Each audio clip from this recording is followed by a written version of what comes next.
welcome to the deep dive. Today, we're getting into something I think everyone has wondered about. We're exploring that gap between what people say they want and what they secretly, truly desire.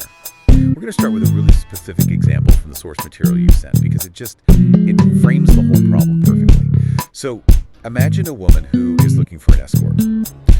On the surface, her stated desire is, for someone polite, agreeable, someone who fits a certain social script. Right, easy choice. Easy choice. But an observer who is really paying attention, someone who can look a little deeper, sees the real motivation, the unconscious one. She doesn't actually want compliance. She wants a challenge. Exactly. She wants conflict. She wants someone blunt, someone she can, in the words of the source, defeat.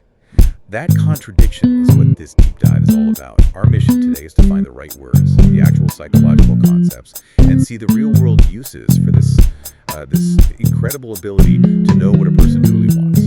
And your sources give us a fantastic roadmap for this. We're going to move from the common language we all use, that gut feeling, and then dig into the established science, the cognitive frameworks that explain how the brain actually pulls this off. And then see who really uses this skill. From leaders to negotiators, yeah. Okay, so let's start there. Let's build a foundation. If you're trying to describe this ability to someone, what are the best words? What's the core vocabulary? We found three really foundational terms. First up, there's discernment. This is just that general ability to see things clearly. When you apply it to people, it means you have really sharp insight and good judgment about them, about their character. Discernment is the filter, really. It's the starting point. Yeah. Then you need astute observation, which is more active. Right. This is that clever, sharp ability to notice the little things. A tiny shift in their posture, a hesitation that lasts just a split second. It's the part of your brain that's collecting the data. And the third piece of that puzzle is intuition. Now, everyone says they have intuition, but the sources are very specific here. Yeah, they It's are. the ability to understand something immediately, without conscious reasoning, that gut feeling we talk about. But psychologically, it isn't magic. It's just your brain recognizing patterns from your past experiences, nonverbal cues, behaviors, at an incredible speed. It's high-speed pattern matching, and if someone has that trio of skills, we generally call them discerning or perceptive. An astute observer. Yeah. Or just intuitive. Sure, but I think the colloquial terms are more interesting. You'll hear someone called a fine psychologist. Meaning they just get it without the formal training. Exactly, they just naturally understand how people's minds work. And then you have a word like empath, which is popular, but the sources point out it's used in a more sensory way. It suggests a deeper emotional connection, not just a cognitive one. That distinction you just made, natural skill versus formal study, is actually a perfect transition. We need to go beyond just calling someone perceptive. We need to get into the machinery, the psychology. How does this actually work? And that takes us straight into some really established psychological frameworks. I'm thinking specifically of Howard Gardner's work. Okay. The big concept here is interpersonal intelligence. It's one of his multiple intelligences. And the formal definition is basically the capacity to understand the intentions, the motivations, and the desires of other people. And it's not just about knowing, right? It's about what you do with that knowledge. That's the crucial second half of the definition. It allows one to work effectively with other people. It's the engine for great leadership, for collaboration, for any successful social interaction, really. So it's the difference between guessing what your boss wants and just knowing so well that you can anticipate it. You anticipate the need before it's even spoken. That's it. Okay, so interpersonal intelligence is the umbrella.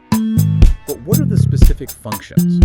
The tools our brain uses to do this. The sources mention a bunch of academic terms here. Cognitive empathy, theory of mind. Right, perspective taking, mentalizing. They all kind of overlap, but you can think of them as tools for making predictions about other people's minds. Okay, so unpack theory of mind for us. At its core, theory of mind or mentalizing is the ability to attribute mental states, beliefs, and desires and intentions to yourself and to other people. The key thing is understanding that other people have a mind that is different from your own. Okay, wait, isn't that just common sense? How is that different from being a good guesser? Because it's about the mechanism you use to get beyond the guess. So you don't just think, oh, he seems angry. You mentalize. You think, his jaw is tight and he's raising his voice because he believes I ignored his instructions and he intends to correct me. You're building a little theory about what's going on inside his head. Based on the external clues. Constantly. We're using body language, facial expressions, expressions, context. I mean, think about it. If you're talking and your colleague just slightly raises an eyebrow, you might stop, right? Yeah, of course. In that instant, you've mentalized that their internal thought is different from what you're saying, and you course correct. That's theory of mind in action. Which brings us to the modern, kind of popular term for all this. These skills are often bundled together today under emotional intelligence, EQ. And more specifically, this falls under social awareness. It's not just understanding what someone is thinking, but also having empathy, picking up on the emotional temperature of a room the second you walk in. Mm-hmm. And we should probably just quickly mention the contrast the sources make, which is with interpersonal intelligence. Knowing yourself. Your own biases, your own emotional state. Because if you don't have that self-awareness, you'll just end up projecting your own intentions onto other people, which totally defeats the purpose. You can't read their mind if you're just seeing a reflection of your own. Okay, so once we get to psychology, we have to look at the application. This isn't a superpower, it's a developed trait. So, who has it? Who masters this skill? Well, the list is pretty diverse. The obvious ones are psychologists and philosophers. Their entire job is to explore how people often don't even consciously know their own true wants. They're digging for those unconscious desires. Right. And then more broadly, you have effective leaders, political, social, spiritual leaders. They possess this. They don't just give orders, they connect, they motivate because they understand the group's underlying pulse, its fears, its hopes. And then you have the strategist. This is where the skill gets tactical. I'm thinking of skilled salespeople and negotiators. Oh, absolutely. They turn perspective taking into an art form. They use a concept called tactical empathy, which isn't about, feeling sorry for the other person. No, not at all. It's the deliberate, calculated use of cognitive empathy to figure out the other person's viewpoint, their leverage, their hidden interests. It's a tool used to achieve a desired end. A classic example would be in a negotiation when you see the other person hesitate. Right. You see it in their eyes. Yeah, you see the hesitation, you notice the posture shift, and you address a concern they haven't even said out loud yet. You've just disarmed them by reading their internal.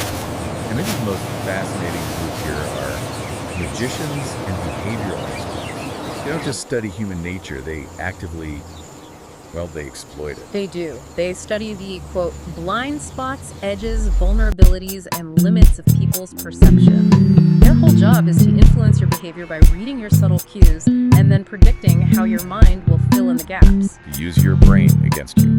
Which brings us to a really crucial point that the sources emphasize, and we need to be very clear about this for you, the listener, the skill we're talking about. Is it mystical? Is it supernatural? No. The scientific community is completely unified on this. It is an observational, developmental skill. Claims of things like clairvoyance are just not supported by any scientific evidence. This is about focused attention and experience. That's all. Understood. So when we look at famous people who were masters of this, we're talking about their exceptional insight into the human condition, not a paranormal gift. Exactly. Look at people like Sigmund Freud and Carl Jung. Their whole contribution to modern thought was based on this idea of deep unconscious desires, forces inside us that we aren't even aware of. They had to be able to see past what a person was presenting. And you see the same thing in great artists. Yeah. William Shakespeare, Jane Austen. Their characters feel so real centuries later because they capture the complexity of human motivation perfectly. Austen was a master of it. Her characters are always saying one thing for social reasons while their true desires are pushing them in a completely different direction. It's interpersonal intelligence, but on the page. Mm-hmm. And in a more modern context, you see someone like Oprah Winfrey, cited all the time as having extremely high emotional intelligence. Oh, absolutely. Her success was built on an ability to connect with people by seeing their underlying concerns, not just their scripted answers. She was always looking for that vulnerable, authentic core. Okay, so let's pull all these threads together for you. Understanding what someone truly wants. It seems to rely on this tripod of skills. You have discernment and astute observation to collect the data.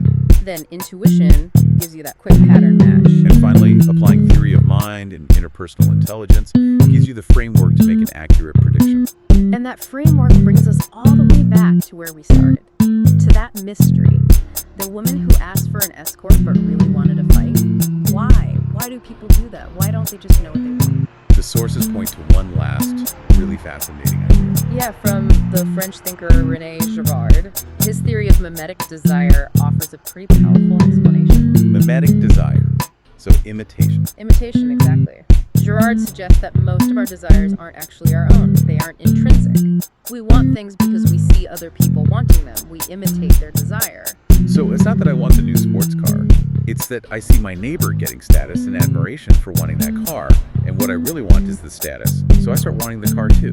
Precisely. The desire is borrowed. It's mirrored. And because this is often an unconscious process, it creates this tension between the socially acceptable thing you say you want and the deep, imitative desire that's actually driving you. Which would explain our woman at the beginning. She asks for compliance. What she really wants is the victory she sees others pursuing. A desire that's maybe more abstract, more socially forbidden. So if understanding what other people want is so hard because their desires are often just borrowed or mirrored, that raises a pretty important question for you, the listener. If you strip away the social script, the expectations, the imitations, what are you truly aiming for? When you look at your own motivations in this idea from Girard, how much of your desire is authentically yours? Yeah. That's something worth discerning.